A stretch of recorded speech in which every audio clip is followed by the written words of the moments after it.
Hello and welcome to Wycombe High TV News. I'm India in Year 10. And I'm Sarah, also in Year 10. The Wycombe High headlines this week. Panic at the pumps, but what do Wycombe High students think about the petrol crisis? I think it's a really bad situation because the public are overusing petrol and the emergency services need petrol to save lives. Reasons why Wycombe High. Evie gets ready to host this year's Sixth Form Exploration Live. You will discover what it is like to study here at Wycombe High School Sixth Form. It's set to be the best one yet. Plus, When the sunshine is shining out. highly talented, we launch our new series to uncover the hidden talents of Wycombe High students.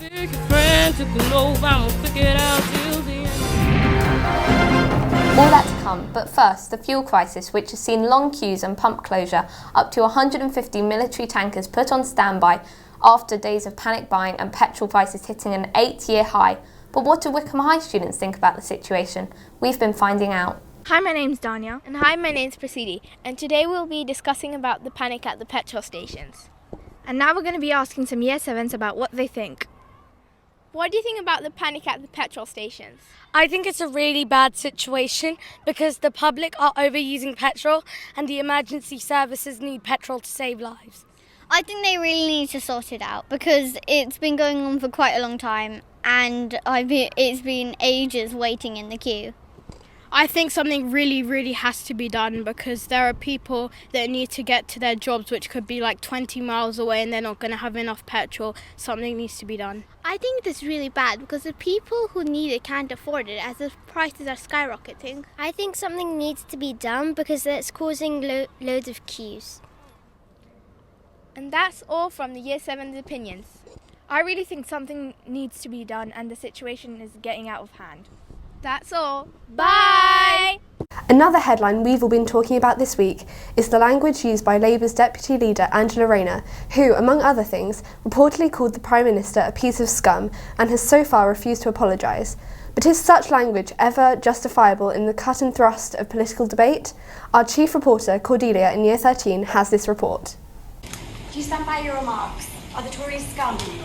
I think that Boris Johnson is a racist, misogynist and homophobic guy and he needs to apologise for his comments he's made in the past. I think what Angela Rayner said was entirely unprofessional. Although obviously she was passionate about what she was saying and she was trying to make a point, I believe in such a profession where you are aware of your own media spotlight, you have to be careful with what you say and you have to go about being passionate in a much more articulate way.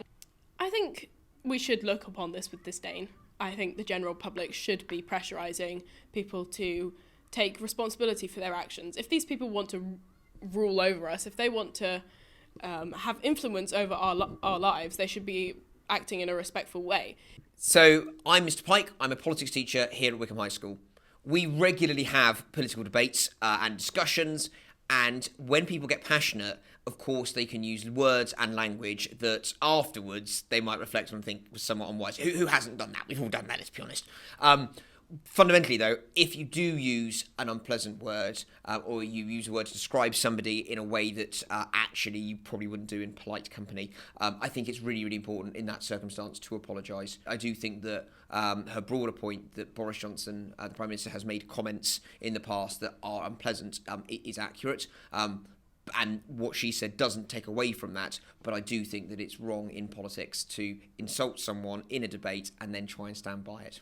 I think it's giving out obviously bad publicity for Boris and kind of the Conservative Party in those remarks, but it's also kind of making the party look more professional for not hitting back or using that kind of term. We become increasingly passionate. I think we end up focusing more on the differences between our group and that group over there, and that can be really problematic. And in reality, what we should be doing is trying to moderate our language to make sure that we can build bridges between groups that we might think we have differences with to enable us to achieve common outcomes and common goals that we all want.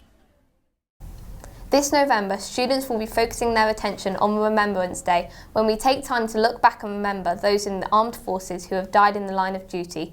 This year, like last year, in the run-up to November 11th, WycombeHighSchool.com and the school's social media platforms will be again featuring Poetry of Remembrance, a series of daily poems about war and those who died. This year, however, all the poems featured will be new ones written by students here at Wycombe High. Celebrate Remembrance Day by me, Tashani. Hi, I'm Amelie. And I'm Swetha. And we're here in the English department to launch the new English competition. We're going to interview Miss Doman to learn more. So Miss Doman, what will the competition be about? So this November, students will be turning to poetry in honour of Remembrance Day. So to remember those who've lost their lives in the line of duty, we'll be launching a poetry competition. Thank you. How do the students enter? So entries will be via email and all the details will be in the student bulletin. Last year, Tashani in Year 8 wrote her own original poem. So this year we'll be following her footsteps and asking all the competitors to write their own original poem. So let's celebrate Remembrance Day. Recollect those who paved the way, the brave soldiers who unlocked the door, the valiant people who died at war. This weekend, 121 Wycombe High students will be out in the weather in the wilds on an expedition for their Duke of Edinburgh Bronze Awards. We had the practice a couple of weeks ago, and as Indy and I know only too well, the real thing is going to be gruelling, but hopefully fun. Hi, I'm Aaliyah, here with India and Anya talking about their practice DofE experience. So Anya, what was the whole experience like for you? It was actually really fun and I enjoyed spending time with my friends. What about you, India? It was really fun, but at one point we were in a field and then loads of cows started surrounding us while we were eating, and then it started pouring with rain and we didn't even have time to put our waterproofs on. So yeah, but it was really fun. Anything funny happened to you, Anya? Well, I mean, when it was raining for us, we managed to eat lunch in a bike shed at a train station, which was a very interesting experience. Was the weather like that for the whole weekend? I mean, it was pretty good most of it, but when it rained, it rained. Oh, I see what you mean. Well, hopefully the weather's not like that next weekend. If it is, do you think you'll do anything to improve on it? I might buy a rucksack cover because I didn't do that and I wish I had. What about you, India? Yeah, I think I'll do the same, and yeah, I think I'll put on my waterproof while the cows aren't there. Well, let's hope you don't see too many cows next time. Yeah. So what was your favourite part about the practice expedition? It's probably getting to see like all the nice landscapes in the Chilterns and having fun with my friends. And what was the most challenging part about the expedition? The Chilterns are nice, but they are so hilly, and that obviously I wasn't prepared for that yet. And what did you learn that you're going to use for next time? Make sure that I don't overpack because it's so heavy, especially when you're walking for 6 hours a day. Are you looking forward to the real one? Yeah, I am looking forward to the real one because in a way it kind of makes all the effort worth it because it's like the proper one. And also it'll be more fun because I kind of know what's happening and it won't be such a shock. So what was your favourite part about the practice expedition? The camping with my friends. And what was the most challenging part about the expedition? The organisation and time management. And what are you going to learn for next time? Not to bring as much food. And are you looking forward to the next one? Yeah, it should be fun. What was your favourite part about the practice expedition? I think it was the camp part. And what was the most challenging part about the expedition? Probably the walking. And what lesson have you learnt for next time? To get better shoes. Are you looking forward to the next one? Yeah. So what was your favourite part about the practice expedition? I think spending time with our friends at the weekend and going on walks. Yeah. And camping. And getting lost. That was fun. And what was the most challenging part about it? Getting lost. and turning the Tangier on. That took a long time. And is that what you're going to learn for next time? Yeah. We're going to bring a long lighter. Yeah. And are you looking forward to the next one? Definitely. Yeah, definitely. We're just going to look at the map a bit closely this time. Follow better. Why should students do DofE Bronze and what benefits do they get from it? There's so many reasons why they should do their Bronze Award. I think first and foremost it gives them confidence, they get to work with each other, their teamwork improves, and ultimately it gives them an award where they do things that they would never otherwise do.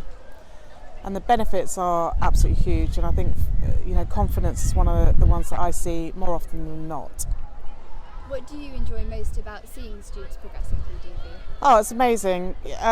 Confidence, I always talk about that because the fact that these students can go from not having any idea about navigation or map reading, they go from that all the way to completing their qualifying, having walked up to 12 kilometres a day safely and without getting lost. So it's absolutely amazing to see that.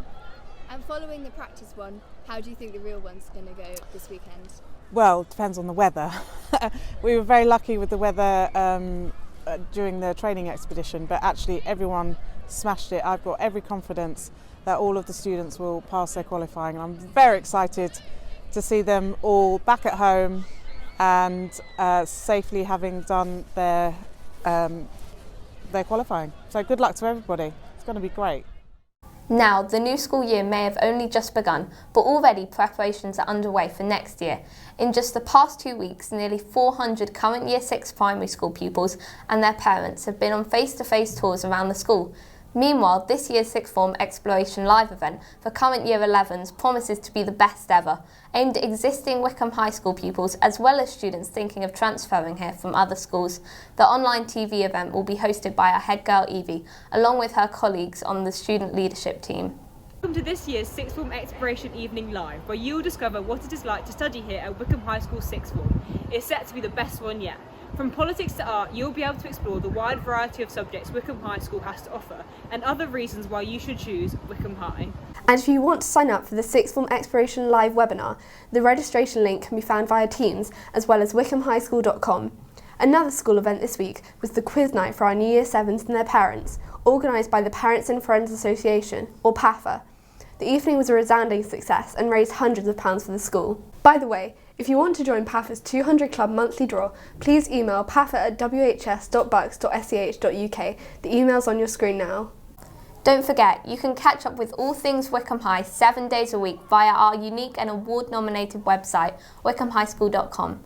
But we'll leave you for now with the first of a brand new series, Highly Talented, where we uncover secret hidden talents from among the students here at Wycombe High. First up is Janelle in Year 9. She loves to sing in the shower but has never sung in public before. Here she is singing her version of the Rihanna song Umbrella. Enjoy. Goodbye. Goodbye. Baby, 'cause in the dark you can see shiny cars. That's when you need me there. With you, I'll always share. Because when the sunshine we shine together, told you I'll be here forever. That I'll always be your friend. Took an oath, I'ma stick it out till the end. Now that it's raining more than ever, know that we still have each other to stand under my